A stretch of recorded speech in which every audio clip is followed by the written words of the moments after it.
حتما برای شما هم پیش اومده که جلوی قفسه روغن موتورها ایستادید و با یه عالمه بطری با کدها و حروف عجیب و غریب روبرو شدید، مگه نه؟ SL، SM، SN، این همه حرف و عدد یعنی چی اصلاً؟ و اینجاست که اون سوال اصلی پیش میاد. آیا واقعاً روغن SN از SM بهتره؟ یا اینا همش بازی‌های تبلیغاتیه برای اینکه پول بیشتری از ما بگیرن؟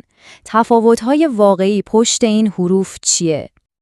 خب، برای اینکه یه بار برای همیشه به این سوال جواب بدیم، ما رفتیم سراغ یه منبع معتبر. توی این بررسی از اطلاعات یه مقاله خیلی خوب از تامین اویل استفاده می‌کنیم تا این کدای مرموز رو با هم رمزگشایی کنیم. خیلی خوب، ببینید روی هر بطری روغن موتور 2 تا کد خیلی مهم هست که باید بلد باشیم. بیایید با اولی شروع کنیم، کد گرانروی یا همون ویسکوزیته که به ما میگه روغن چقدر غلیظ یا رقیقه. گرانروی یا ویسکوزیته خیلی ساده است. فکر کنید عسل غلیظ‌تر از آبه، پس گرانرویش بیشتره. حالا چرا این برای موتور مهمه؟ چون موتور شما یه دقیقه سرده، یه دقیقه داغ. روغن باید بتونه تو هر دمایی کارش رو درست انجام بده و به همه قطعات برسه. خب بیایید یه مثال واقعی رو ببینیم. مثلا روغن 10W40. اون قسمت اول یعنی 10W مال هوای سرده. W مخفف وینتر یا همون زمستونه. هرچی این عدد کمتر باشه یعنی روغن توی سرما شلتره و موقع استارت زدن راحت‌تر به همه جای موتور میرسه. قسمت دوم یعنی 40 مال وقتیه که موتور حسابی گرم شده و داره کار میکنه. پس این کد در واقع به ما میگه این روغن تو چه بازه دمایی بهترین عملکرد رو داره. خب کد غلظت رو که فهمیدیم. اما یک کد دیگه هم هست که به نظر من حتی از اونم مهمتره. این کد به ما میگه کیفیت واقعی روغن چقدره. این 3 تا حرف یعنی API، مخفف مؤسسه نفت آمریکاست. کارشون چیه؟ اینا مثل یه داور سختگیر روغنا رو آزمایش میکنن و بهشون نمره میدن. این گواهی کیفیت در واقع تضمین میکنه که روغنی که میخرید برای موتور ماشینتون کاملا استاندارده و ازش محافظت میکنه. قانونش خیلی ساده است. ببینید، برای ماشینای بنزینی کد همیشه با حرف S شروع میشه. S یعنی سرویس. اما اون حرف دومه که همه چیز رو مشخص میکنه. یه قانون کلی یادتون باشه. هر چی این حرف به آخر الفبای انگلیسی نزدیکتر باشه، یعنی با یه روغن جدیدتر، پیشرفته‌تر و بهتر طرفیم. این استانداردها بیکار نشستن. همونطور که تکنولوژی موتورها پیشرفت کرده، اینا هم بهتر و بهتر شدن.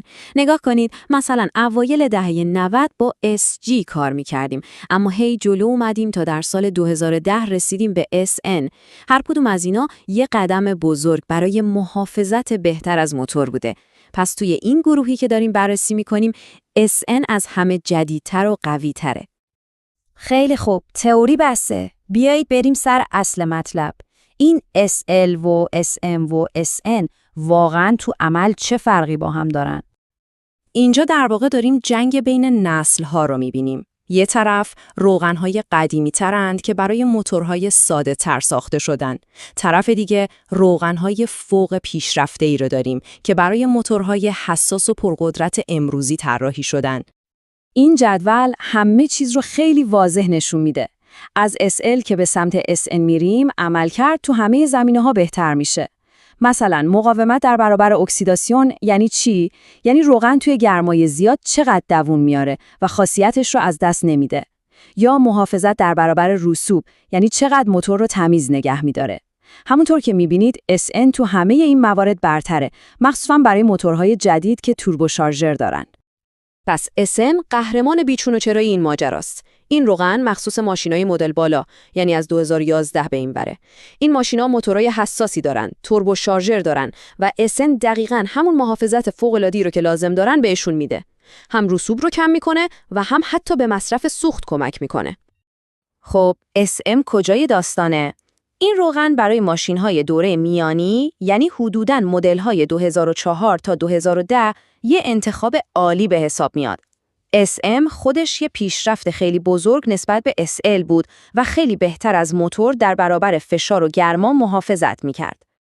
و بالاخره میرسیم به SL.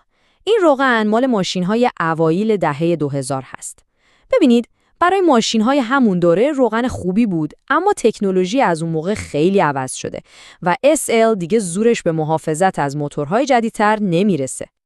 خب این همه اطلاعات فنی گفتیم. حالا شما میپرسید خب آخرش چی؟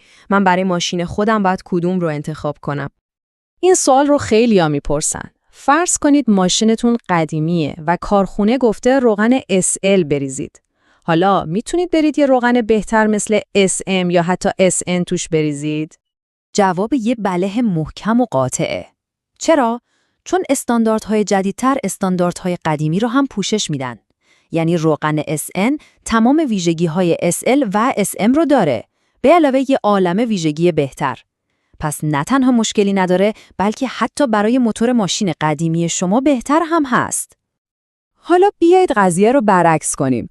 فرض کنید ماشینتون جدیده و کارخونه گفته حتما SN بریزید. ولی شما میبینید روغن SL ارزونتره.